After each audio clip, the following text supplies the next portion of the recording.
Hi friends, welcome to our channel Lijiva thoughts. ഇന്ന് Tamil Nadu special പാൽ പൊങ്കൽ എങ്ങനെ ഉണ്ടാക്കാൻ നോക്കാം. അതിനായിട്ട് 1 ഗ്ലാസ് പച്ചരി കുക്കറിലേക്ക് ഇട്ട് കൊടുത്തിട്ടുണ്ട്. അതിലേക്ക് 3 ഗ്ലാസ് പച്ചപ്പാൽ ചേർത്ത് കൊടുക്കാം.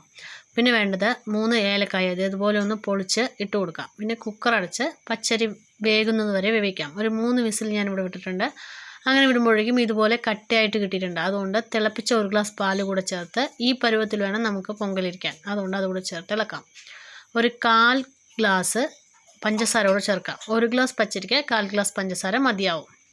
അതിനുശേഷം നന്നായി ഇളക്കി ഒന്ന് യോജിപ്പിച്ചതിന് ശേഷം ഒരു പാൻ അടുപ്പത്ത് വെച്ച് 1 സ്പൂൺ നെയ്യ് ഒഴിച്ച് കൊടുത്തിട്ടുണ്ട്. ഇതിലേക്ക് കുറച്ച് കാഷ്യൂ, മുന്തിരിയും ബാദാമൊക്കെ ചേർത്ത് മുന്തിരിയെല്ലാം ഇതുപോലെ വീർത്ത് വരുന്ന സമയത്ത് നമുക്കിത് പൊങ്കലിലേക്ക് ചേർത്ത് കൊടുക്കാം.